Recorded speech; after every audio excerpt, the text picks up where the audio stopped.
2025 సంవత్సరం జూన్ నెల మరి 7వ రాశి తులారాశి ఫలితాలు చెప్పుకుందాం. తులా వృషభ రాశులకి శుక్రుడు అధిపతి. అటువంటి శుక్రుడు ఎట్లా ఉన్నాడు చూద్దాం. ఈ శుక్రుడు సప్తమ స్థానంలో ఉన్నాడు. ఈ సప్తమ స్థానంలో శుక్రుడు భార్యాభర్తల కుటుంబానికి ముప్పు తెచ్చేవాడైనాడు. ఎట్లా అంటే, చెట్టు ఉందండి, మొదలు సగం వరకు నరికామనుకో ఆ చెట్టు చచ్చిపోతుంది. మరి పురుషుడికి స్త్రీ ఆధారం, స్త్రీకి పురుషుడు ఆధారం. సప్తమ స్థానం కడత స్థానం. సప్తమ స్థానంలో శుక్రుడు ఉన్నాడు. ఈ శుక్రుడు సప్తమ స్థానంలో ఉండటం చాలా ఇబ్బందికరం. ఏకాదశంలో కుజకేతువులు ఉన్నారు, 6ంట శని ఉన్నాడు, 9ంట గురువు ఉన్నాడు. ఈ గ్రహాలు మొత్తం మంచి లాభాన్ని చూపించేటువంటి గ్రహాలు. ఈ సప్తమంలో శుక్రుడు చాలా దెబ్బతీస్తాడు. ఇప్పుడు వివాహో విద్యనాశాయ సర్వనాశాయ శోభనం అన్నాడు. వివాహం చదువుకుండే సమయంలో వివాహం చేసుకుంటే విద్య పోతుందట. మరి సంపాదించుకుంటే రోజుల్లో బాగా సంపాదనతో సంపాదనకి సంబంధించిన వ్యాపారం నేర్చుకోవాల్సింది ఉన్నప్పుడు వివాహం చేసుకుంటే పెళ్ళంతో కాలం గడిపి నీవు చేసే వృత్తి సరిగా చేయక నష్టపడతావు. ఇట్లా రకరకాలైన నష్టాలు వస్తాయి. శుక్రుడు బాగుండకపోవటం వల్ల అన్నిటికీ మొదలుకి దెబ్బ. చెట్టు మొదలు బాగుంటే ఏం చేయలేదు, చివరి కొమ్మలకి ఏది వచ్చినా పోతుంది మళ్ళీ. కాబట్టి ఇది చాలా శని సప్తమ స్థానం పూర్తిగా ఇబ్బందికరమైనటువంటి సమయం. కాబట్టి ఈ రాశి వాళ్ళు డేట్ ఆఫ్ బర్త్ ద్వారా మీ జాతకం చూపించుకోవడం చాలా మంచిది. ఇట్లా చూపించుకున్నందువల్ల మీకు ఎటువంటి సమస్యలు రావు.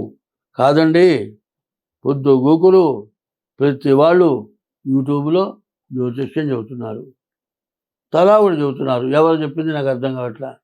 ఎవరు చెప్పింది నీకు అర్థం కానవసరం లేదు. ఎవరైనా జ్యోతిష్య పండితుడి దగ్గరికి వెళ్ళి నీ డేట్ ఆఫ్ బర్త్ ద్వారా నీ జాతకం చూపించుకుంటే ఎంత ఖర్చు పెడుతున్నారండి? కాఫీ హోటల్లో పోతారు, ఓ ప్లేట్ ఇడ్లీ, ఒక అట్టు కాఫీ అయితే కనీసం ఎంత లేదన్నా 400 500 కూడా అయిపోతుంది. గొప్ప స్టార్ హోటల్స్ పోతే 1000 రూపాయలు కూడా అయిపోతుంది. అట్లాంటిది నెలలో ఒకరోజు మీ జాతకం చూపించుకుంటే వచ్చే నష్టం ఏమైనా ఉంటుందా?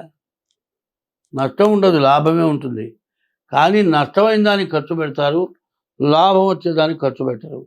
లాభం రావాలి అనుకుంటే ముందు జాతక రీత్యా చూసుకొని ప్రవర్తించడం. ఎప్పుడు కూడా పొద్దున్నే లేవనగానే సూర్యుడు నమస్కారం చేయాలి. ఉదయం బ్రహ్మస్వరూపం, మధ్యాహ్నంతో మహేశ్వరం, సాయంకాలం స్వయం విష్ణువు, త్రికాలం మహాదివాకరం. పొద్దునపూట బ్రహ్మ, మధ్యాహ్నం పూట మహేశ్వరుడు, సాయంకాలం విష్ణుమూర్తి. ఆ సూర్య భగవానుడికి నమస్కారం చేయటం ఆరోగ్యం. మరి సూర్యుడు ఆరోగ్యాన్ని ఇస్తాడు. ఆరోగ్యమే మహాభాగ్యం. ఆరోగ్యం ఉంటే బాగా ధనం వస్తుంది. ఈ ధనమే కాదు, నీచమైన స్వభావాలు పనికిరావు. కనపడేటువంటి భగవంతుడు అన్ని మతాలకి, అన్ని దేశాలకి, ప్రపంచానికి మొత్తానికి కనపడే సూర్య భగవానుడు ఒక్కడే. కానీ హైదరాబాదులో సూర్యుడు, చెన్నైలో సూర్యుడు, లేకపోతే మెడ్రాస్లో ఇంతమంది సూర్యుడు ఉన్నారా? అన్ని చోట్ల ఒక్కడే సూర్యుడు. వెస్టిండీస్ అన్నాం, మన కాళ్ళ కింద ఉంది అడుగు భాగం వెస్టిండీస్, పైన మనం ఉన్నాం.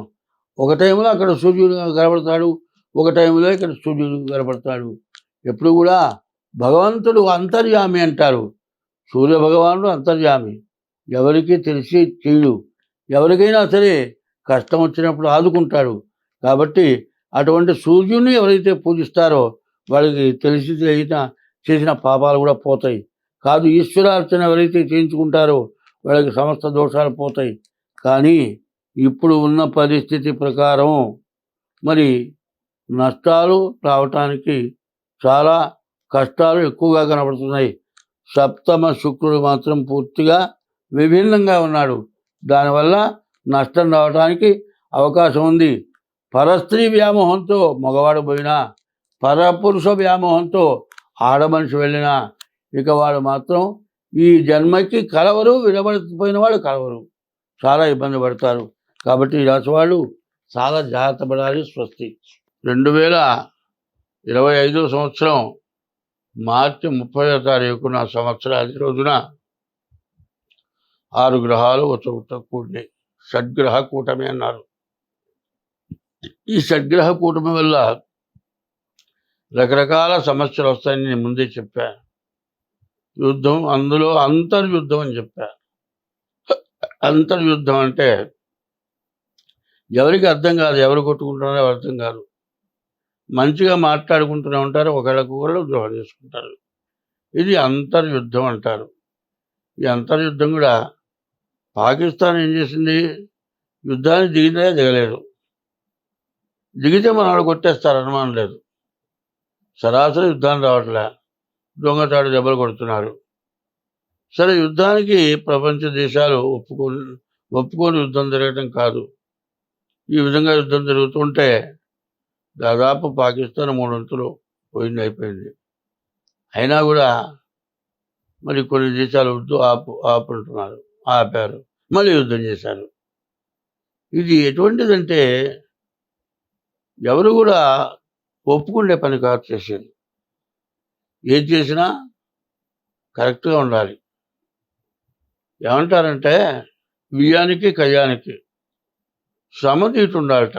మనం పిల్లనిచ్చుకోవాలంటే మన కుటుంబానికి తగిన కుటుంబం అయితేనే పిల్లనిస్తాం. యుద్ధం చేయాలంటే బలం గలవాడు యుద్ధం చేసుకుంటాడు. వీడేమన్నా బలం గలవాడా, బలం లేనివాడు. బలం లేనివాడు యుద్ధం అంటే పాకిస్తాన్ ఇండియాని గురించి కాదని చెబుతుంది, ప్రపంచం మొత్తానికి ఇట్లా వచ్చింది. సరే, అయిపోయింది, యుద్ధం అయిపోయింది అనుకున్నారు. మళ్ళీ ఈ మధ్య మరి ఈ సిక్కుల యొక్క దేవస్థానం మీద బయలుదేరారు. అసలు ఏమిటి చేసే పనులు, ఇట్లా ఉండడం ఏంటి కారణం? దీనివల్ల నష్టమా లాభమా? ఇందులో ఏమన్నా లాభం పొందారా? ఇండియా చాలా ఖర్చు పెట్టింది, యుద్ధం చేసింది. ఇండియాలో కూడా కొంతమంది సైనికులు, పిల్లలు, చిన్నవాళ్ళు, వృద్ధిలోకి రావాల్సిన వాళ్ళు మరణించారు. పాకిస్తాన్ యుద్ధమా, సైనికులు పారిపోయినారు, భయం ముట్టి. ఉన్నవాళ్ళు యుద్ధం చేస్తుంటే ఏడుస్తున్నారు.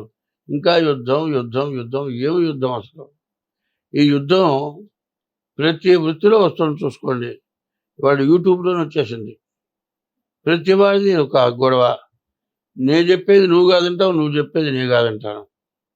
ఇది కరెక్టా అంటే కరెక్ట్ అవునో కాదో ఆలోచించుకోవాలి.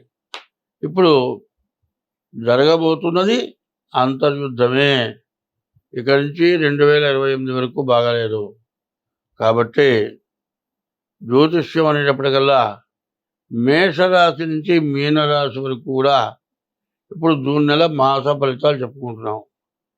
ఈ మాస ఫలితాలు ఎట్లా ఉంటాయో ఒక్కసారి ఆలోచిద్దాం. రోడ్డును వెళుతున్నామండి, పక్కన చెట్లు ఉంటాయి, చెట్టు కొమ్మలు రోడ్లోకి వస్తాయి. బండి వేసుకొని వెళ్తున్నాం అనుకో, ఆ కొమ్మ వచ్చి కంటికి తిరిగి కన్ను పోతే ఏంటి పరిస్థితి? కింద రోడ్డును చూసే నిలుస్తున్నావు. ఇట్లా అవాంతరమైనవి, జరగకూడనివి, తగలకూడనివి, దెబ్బలు, రకరకాలైన సమస్యలు, బతకటానికి ఇబ్బంది, బతుకులు లేకపోవటం, శత్రుత్వాలు పెరగటం, భార్యాభర్తల మధ్య, తండ్రి కొడుకుల మధ్య, గురువు శిష్యుల మధ్య,